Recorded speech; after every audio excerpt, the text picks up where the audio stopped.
तो उम्मीद है कि आप लोग जो है बायनोमियल थ्योरम का जो रिवीजन का वीडियो बना है वो आप लोग देख चुके होंगे।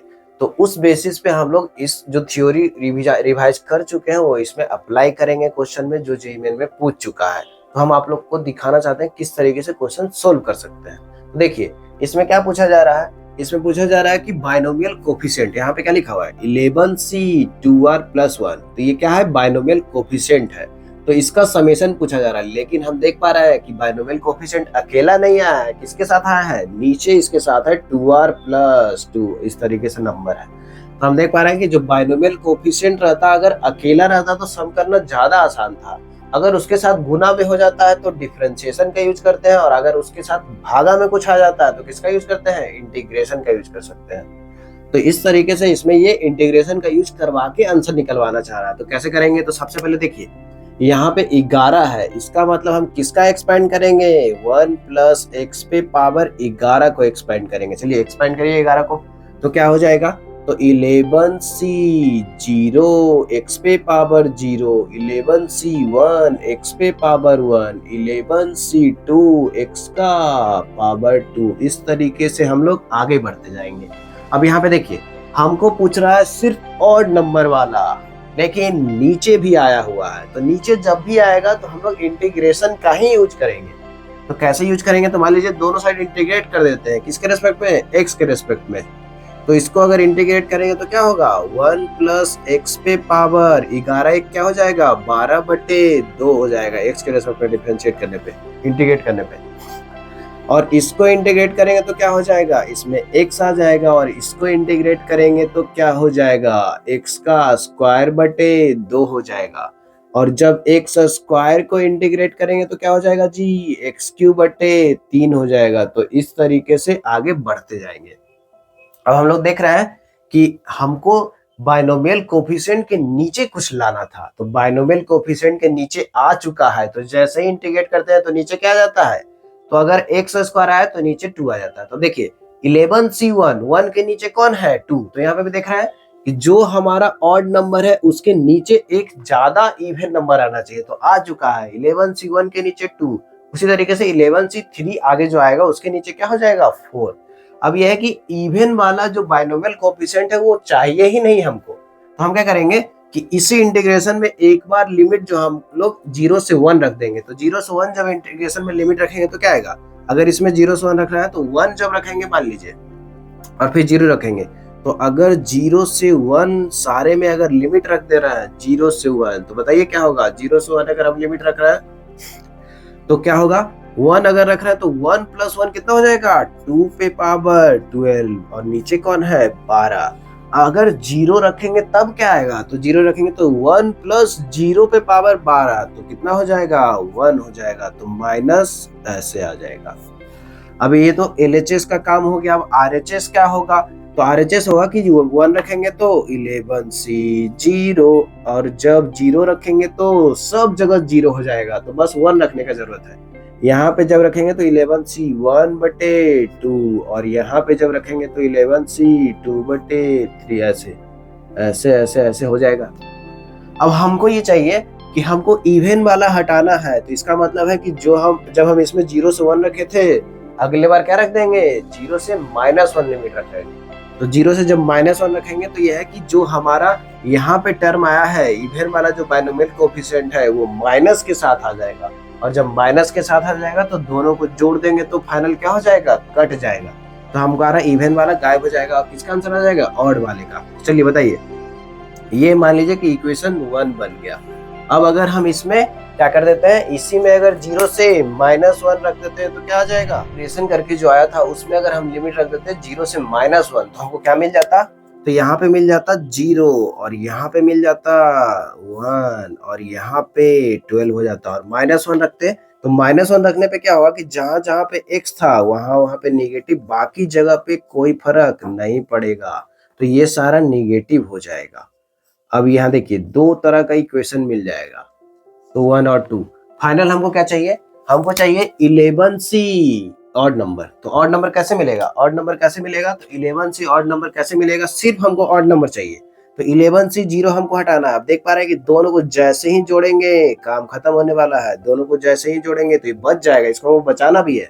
जैसे ही जोड़ेंगे तो कट जाएगी, एक जगह प्लस है एक जगह माइनस है। तो इक्वेशन 1 और 2 को जोड़ देते हैं, 1 + 2 कर देते हैं तो क्या मिलेगा, 1 + 2 करने पे होगा कि LHS में क्या होगा कि 2 पे पावर 12 -1/12, यहाँ पे -1/12 है।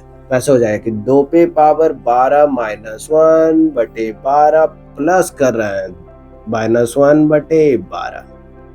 अब यहाँ पे RHS में क्या हो जाएगा, तो RHS में ये होगा कि ये दोनों आपस में जुटेगा तो एक प्लस है एक माइनस है तो खत्म। और लेकिन ये है कि आ जाएगा दो बार आ जाएगा कि ये 2 बार, और यहाँ पे जो था 11C 3/4 होगा तो वो भी 2 बार आ जाएगा। तो सारे लोग 2 बार आने वाले हैं। कौन कौन, 11C 1/2 प्लस 11C 3/4, सारे ऑड वाले।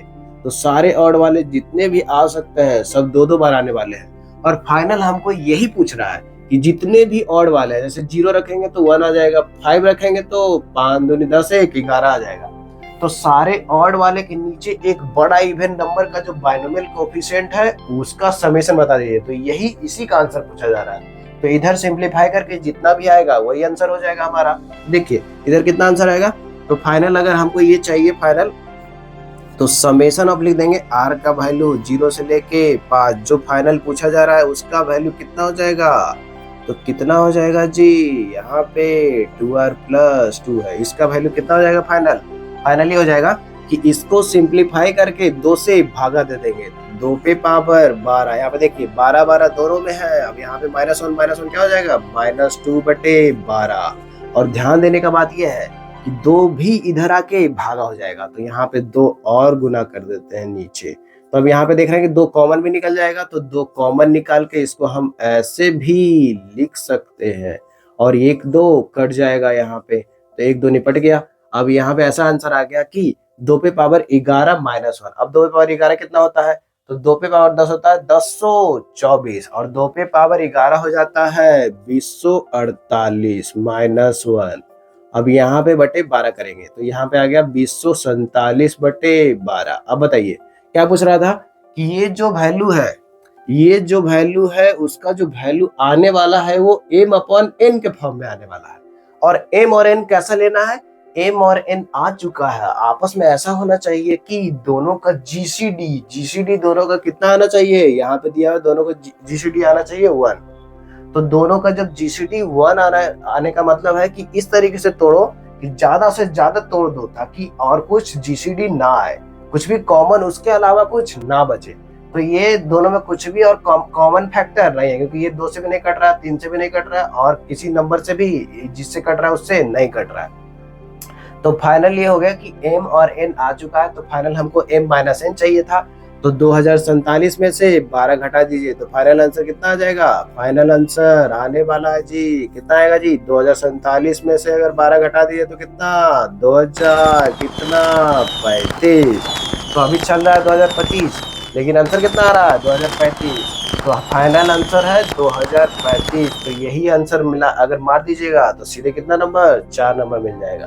तो इस तरीके से हम लोग देखें कि जो हमारा बाइनोमियल कोएफिशिएंट बहुत सारे तरीके से पूछ सकता है। सिंपल बाइनोमियल कोएफिशिएंट का सम पूछ सकता है, उसमें कुछ गुना करके पूछ सकता है, उसका स्क्वायर, दो बाइनोमियल कोएफिशिएंट को गुना करके पूछ सकता है, या तो बाइनोमियल कोएफिशिएंट के नीचे पूछ सकता है।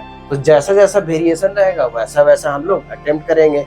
तो अगर इनटू में रहेगा तो डिफरेंशिएट कर देंगे, अगर भागा में रहेगा तो इंटीग्रेट कर देंगे, अगर दो बाइनोमियल कोएफिशिएंट का गुना हो तो जो बाइनोमियल कोएफिशिएंट का गुना का फॉर्मूला है वो लगा देंगे। तो इस तरीके से बाइनोमियल कोएफिशिएंट के समेशन का क्वेश्चन हम लोग बाइनोमियल एक्सपेंशन में सबसे महत्वपूर्ण चीज है कि उसके टर्म को लिखना।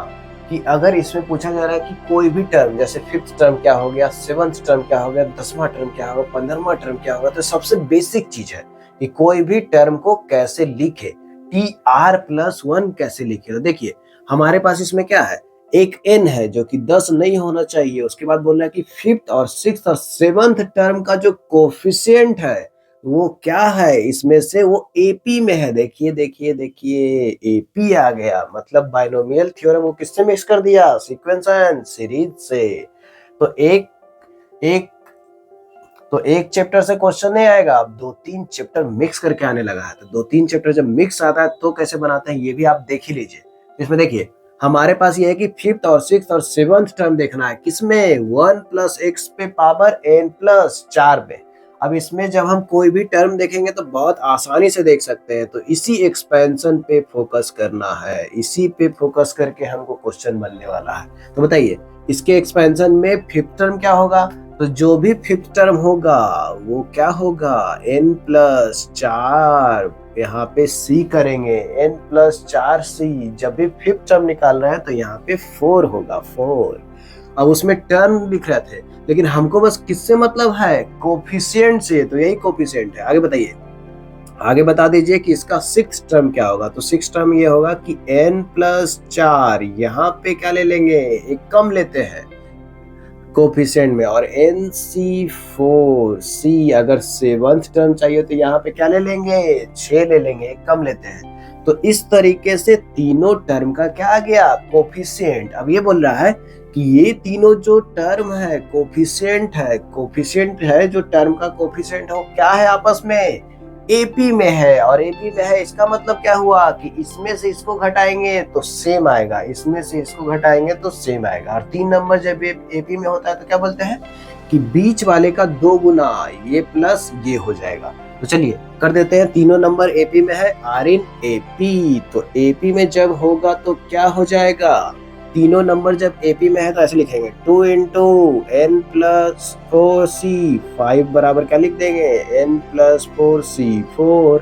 Plus nc plus 4c 6। अब देखिए, अब यहाँ पे देख रहे हैं कि जैसे ही बाइनोमियल कोफिशिएंट का एक इक्वेशन बन गया है, अब 3 बाइनोमियल कोफिशिएंट है, लेकिन हमको घबराने की जरूरत नहीं है। क्यों घबराने की जरूरत नहीं है, क्योंकि आसपास वाला ही है, यहाँ पे 4 है, यहाँ पे 5 है, यहाँ पे 6 है। तो आसपास वाले का रेशियो का हम लोग याद रखते हैं कि किस तरीके से उसके रेशियो को डील करते हैं। तो चलिए n प्लस 4c5 को उधर ले जाकर डिवाइड ही कर दीजिए, तो 2 इधर बचेगा, और ये जब भागा होगा तो इधर आ जाएगा nc4c4 बटे n प्लस 4c5, इधर भी करेंगे, इसमें भागा दे देते हैं nc4c6 बटे n प्लस 4c5।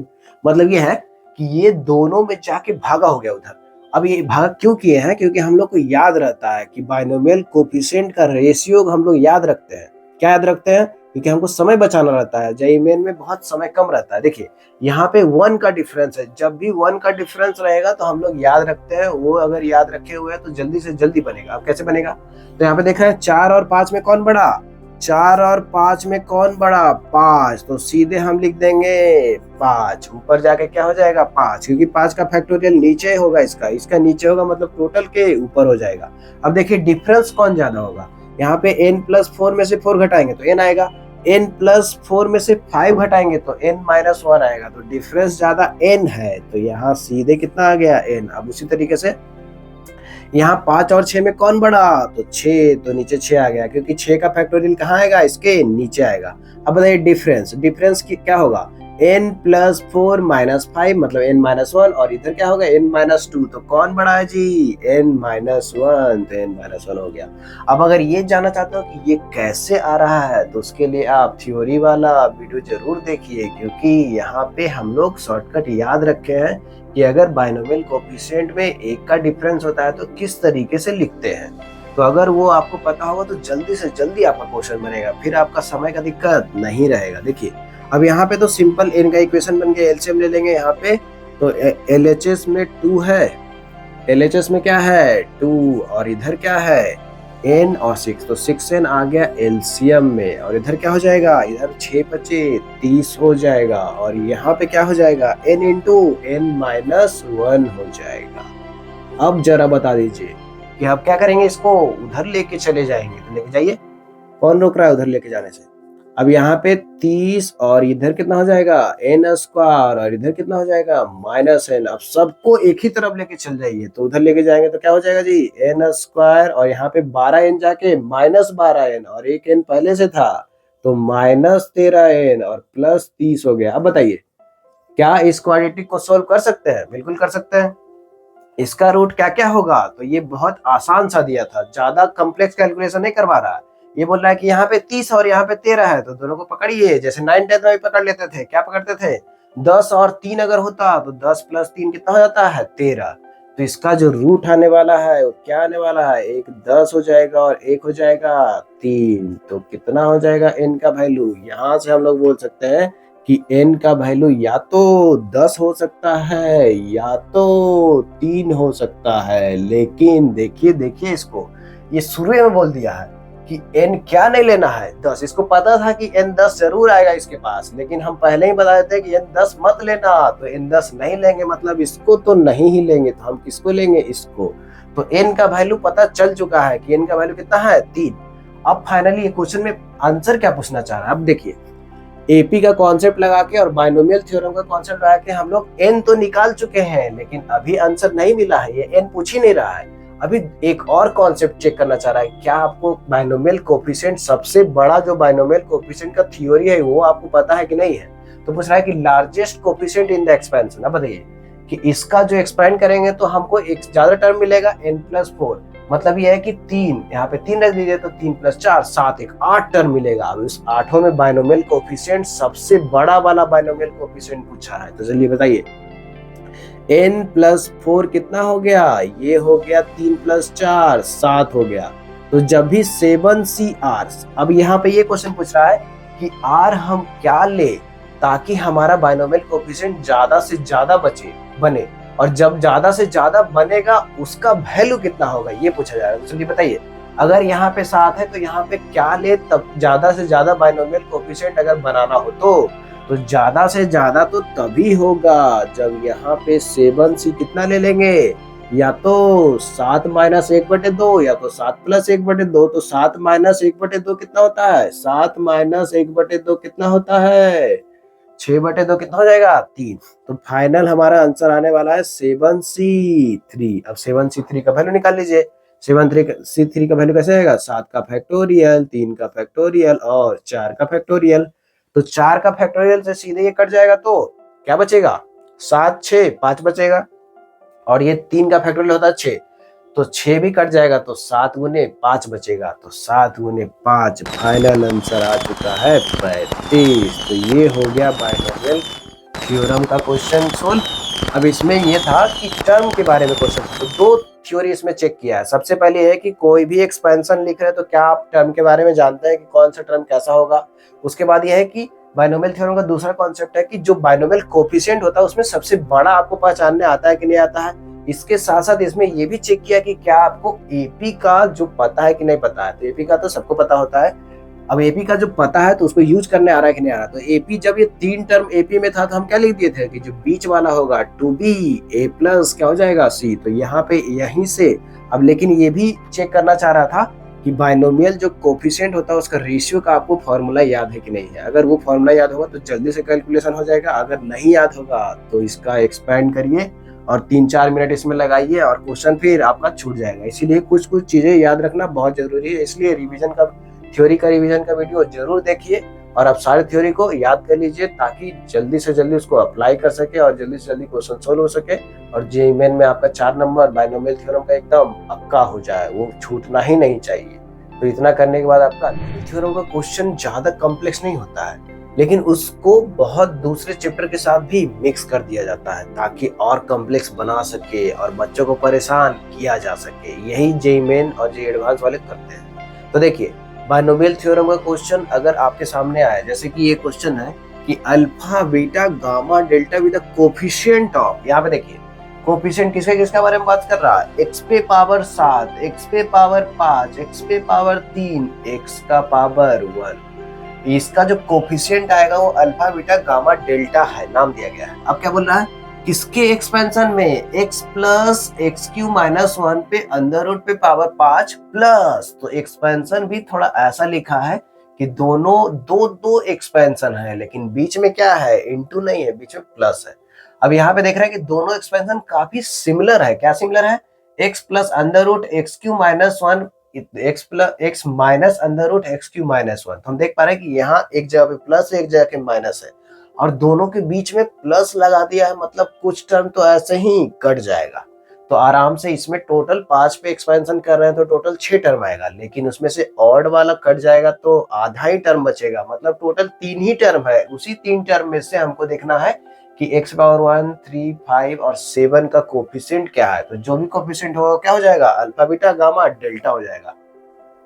तो यहां तक जो था हमारा बाइनोमियल थ्योरम था, लेकिन इसके बाद बोल रहा है कि u और v दो नंबर है जो कौन सी इक्वेशन को सेटिस्फाई कर रहा है, ये दोनों इक्वेशन को सेटिस्फाई कर रहा है। तो u और v क्या होगा, लेकिन इस इक्वेशन को सोल्व करने के लिए हमको अल्फा बीटा गामा डेल्टा का जरूरत है, जो कैसे मिलेगा, बाइनोमियल थ्योरम का अगर कॉन्सेप्ट पता रहेगा, उसको लगाने अगर क्वेश्चन में आएगा तभी मिलेगा। तो देखिए अब बाइनोमियल थ्योरम कैसे लगाएंगे, इसमें हम देख पा रहे हैं कि यहाँ पे a प्लस बी और a माइनस बी इस तरीके से जब भी एक्सपेंड किया जाता है और अगर बीच में प्लस है तो हम लोग देखते हैं कि आधा टर्म तो कट ही जाएगा।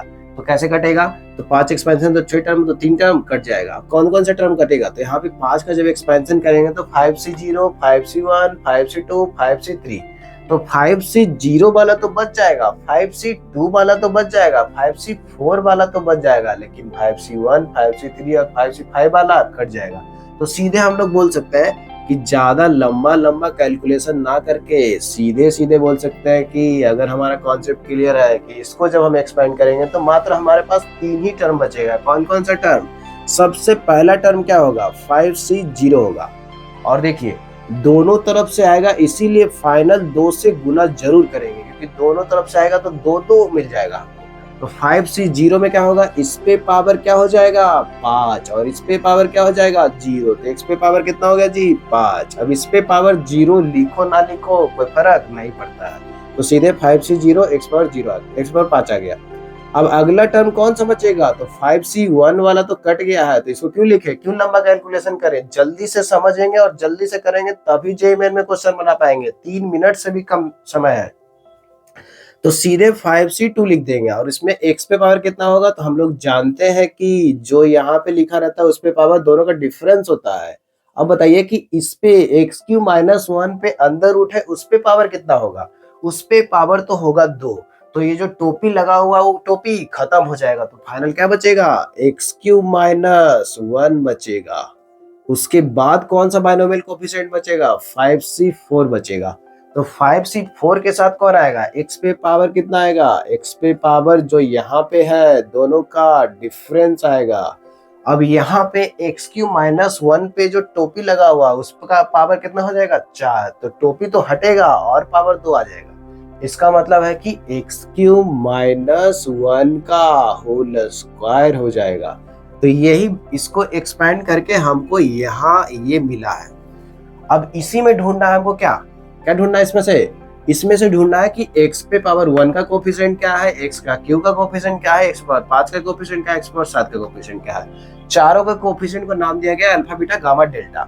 तो एक बार अल्फा बीटा गामा डेल्टा आ जाएगा तो फिर u और v भी आ जाएगा और क्वेश्चन का आंसर भी आ जाएगा। तो चलिए बताइए कि x पे पावर 1 का कोफिशिएंट क्या है, 3 का कोफिशिएंट क्या है, 5 का कोफिशिएंट क्या है, 7 का कोफिशिएंट क्या है। तो हम लोग देखते हैं कि कहां से क्या क्या आ रहा है। तो यहाँ तो x पावर 5 आ रहा है, यहाँ पे क्या क्या आएगा, तो ये जब इसके साथ गुना होगा तो x पे पावर 3 3 कितना हो जाएगा 6, और ये जब गुना होगा तो x पावर 3 आएगा, मतलब x पावर 6 आएगा और x पावर 3 आएगा, तो x पावर 6 का हमको जरूरत नहीं है। यहाँ पे देख रहे हैं कि x पावर 1 है और इसका स्क्वायर खोलेंगे तो 3 टर्म मिलेगा, x का क्यूब मिलेगा, x पावर 6 मिलेगा और कांस्टेंट टर्म मिलेगा।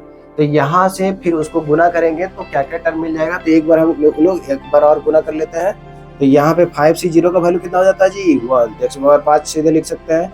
और 5c2 का वैल्यू कितना हो जाता है, 5c2 का वैल्यू याद रखो, समय बचेगा, कितना हो जाता है 10, और उसके बाद क्या लिख देंगे x³। अब x³ में गुना कर दो, तो x³ में गुना कर देंगे तो एक बार x पावर 3 3 6 हो जाएगा, और माइनस जब 10 इसके साथ गुना होगा तो -10 x पे पावर क्या हो जाएगा 3। अब यहाँ पे देखिए, यहाँ पे 5c4 का कितना वैल्यू होता है 5। ये सब वैल्यू याद रखने से हमारा समय बहुत ज्यादा बचेगा, एग्जाम में बहुत प्रीशियस होता है समय। तो x³ का जो x³ - 1 का स्क्वायर करेंगे तो x पावर 6 + 1 - 2x³ कर देंगे। अब देखिए यहां से क्या क्या मिलेगा, तो सबसे पहले अल्फा का वैल्यू बता दीजिए। अल्फा किसका वैल्यू है, x पे पावर 7। तो x पे पावर 7 कहाँ दिख रहा है आपको, x पे पावर 7 कहाँ दिख रहा है, जल्दी जल्दी खोजिए, यहीं पे दिख रहा है कि x के जब x पावर 6 से गुना होगा तो x पावर कितना हो जाएगा 7। तो x पे पावर 7 का कोफिशिएंट कितना है, यहाँ पे 5 है और एक इसके साथ गुना होगा 2 के साथ, तो हो जाएगा 10। अब बीटा कितना है, बीटा मतलब x पे पावर 5 का कोफिशिएंट, तो x पे पावर 5 तो बस यहीं पे है, तो इसका कोफिशिएंट कितना है 2। अब बताइए गामा कितना है, गामा मतलब किसका कोफिशिएंट, x का क्यूब का। अब x क्यूब कहाँ दिख रहा है आपको, यहाँ पे दिख रहा है, तो कोफिशिएंट जब भी लेंगे तो बाहर जो 2 गुना है उसको मत भूलिएगा, नहीं तो क्वेश्चन का आंसर गलत आएगा। और फिर इतना मेहनत करने के बाद भी 4 नंबर आना चाहिए था, आपका कितना आ जाएगा -1। अब डेल्टा कहाँ से लिखेगा, x पावर 1 का कोफिशिएंट, तो x पे पावर 1 का कोफिशिएंट कहीं दिख रहा है कि नहीं दिख रहा है, बिल्कुल दिख रहा है। जब ये इसके साथ गुना होगा तो x पे पावर 1 का कोफिशिएंट आएगा, और कितना हो जाएगा भाई लोग, यहाँ पे 5 है और यहाँ पे 2, तो हो जाएगा 10। अब अल्फा बीटा गामा डेल्टा हमारा आ चुका है, तो जैसे ही इसको सोल्व करेंगे तो फाइनल आंसर हमको मिल जाएगा। तो चलिए अब हम लोग इसको सोल्व करते हैं। तो यहाँ पे देखिए अल्फा बीटा गामा डेल्टा रख दीजिए। हमारा बाइनोमियल थ्योरम का यूज करके अल्फा बीटा गामा डेल्टा हम निकाल चुके हैं। उसके बाद बस लाइन को इक्वेशन 2 दिया हुआ है, 2 हमारे इक्वेशन है, उसको सोल्व करके हमको आ जाएगा u और v। देखिए अल्फा की जगह पे रख दीजिए, इसमें अभी दोनों इक्वेशन में रखिए, तो अल्फा की जगह पे है 10, तो 10u प्लस बीटा की जगह पे कितना हो गया 2, तो 2 इंटू v बराबर 18 है। अब इसमें से तो सीधे सीधे देख रहा है कि 2 तो कॉमन निकल के कट भी जाएगा, तो सीधे हम इसमें लिख सकते हैं कि 5u प्लस v बराबर 9, तो ये पहला इक्वेशन बन गया। अब यहाँ पे देखिए गामा रख दीजिए, तो गामा की जगह पे -20u प्लस डेल्टा की जगह पे 10 v बराबर ये कितना दिया हुआ है 20। तो अब यहाँ पे देखिए कि 10 ही कट जाएगा सीधे सीधे, तो यहाँ से 10 काटे क्या बचेगा जी, यहाँ बचेगा -2u प्लस v बराबर 2 बचेगा। तो यहाँ पे हम लोग देख रहे हैं कि काफी अच्छा सा इक्वेशन बन गया है, और जैसे ही घटाएंगे तो क्या हो जाएगा, दोनों को जैसे ही घटाएंगे तो 7u बराबर, यहाँ पे v भी कट गया तो 7 आ जाएगा, मतलब u कितना आ गया 1 आ गया। और u अगर 1 आ चुका है तो इसमें इक्वेशन में रख के हम v निकाल सकते हैं, तो यहाँ पे u 1 रखेंगे तो v कितना आ जाएगा 4। तो फाइनल क्या आ जाएगा आंसर, u प्लस v पूछ रहा था, तो u प्लस v कितना आ गया जी 1 प्लस 4 5। तो आपका 4 नंबर आ चुका है। लेकिन ऐसे ही नहीं आ जाएगा, इसमें सबसे पहले बाइनोमियल कोफिशिएंट बाइनोमियल थ्योरम का कॉन्सेप्ट लग रहा है, उसके साथ साथ हमको 2 इक्वेशन भी सोल्व करवा रहा है। लेकिन यह है कि इक्वेशन बहुत आसानी से सोल्व हो जा रहा है, तो बस ये है कि मेंटल कैपेसिटी आपका देखना चाहता है कि कितना स्ट्रांग है, कि आप ज़्यादा पेशेंस रख पाते हैं कि नहीं रख पाते हैं आंसर तक पहुंचने के लिए। अब यह है कि बाइनोमियल थ्योरम का जो भी कॉन्सेप्ट पढ़े हैं वो अगर आपको अच्छे से क्लियर रहेगा तो इसमें लगा पाते हैं, अगर नहीं क्लियर रहेगा तो नहीं लगा पाते। इसीलिए जो भी रिवीजन का वीडियो बना है यहाँ पे बाइनोमियल थ्योरम का, उसको पूरा अच्छे से सारा कॉन्सेप्ट एक बार देख लीजिए, फिर जो भी क्वेश्चन का एनालिसिस हो रहा है वो भी सब देख लीजिए, तब फिर आपका बाइनोमियल थ्योरम से क्वेश्चन बनने का चांस बहुत ही ज्यादा बढ़ जाएगा।